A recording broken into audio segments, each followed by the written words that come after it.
2025. Ravi de vous retrouver. Mesdames et messieurs, bonsoir. Bienvenue dans ce journal. La Confédération de l'Alliance des États du Sahel envisage de mettre en place une monnaie commune. Si cette initiative aboutit, les avantages pour les trois pays pourraient être multiples. Assetoumani Koulibaly. La monnaie unique ECO émane notamment d'une initiative des pays membres de la CEDEAO.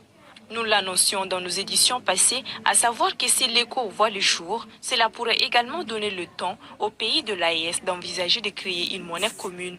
Il conviendrait surtout de retenir que la création de la monnaie commune de l'AES pourrait renforcer les trois pays qui connaissent pratiquement les mêmes histoires.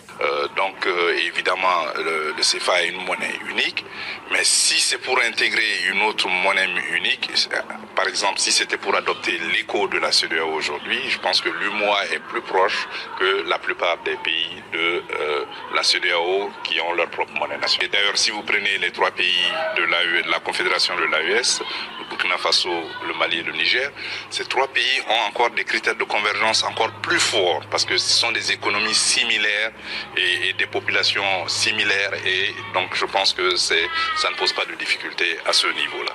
Si le coup venait à aboutir, elle pourrait être une des monnaies avec un taux d'échange flexible pouvant s'adosser au dollar, à l'euro ou autre.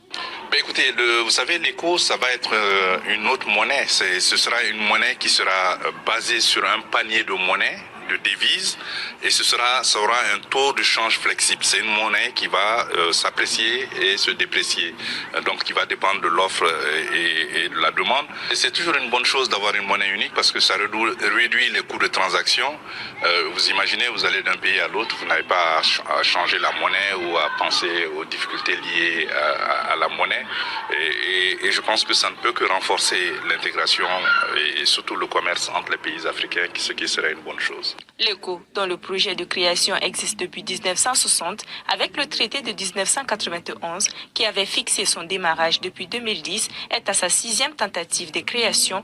De l'autre côté, la monnaie commune AES, si elle voit le jour, devrait contribuer au renforcement d'alliances ainsi que de la relation des trois États.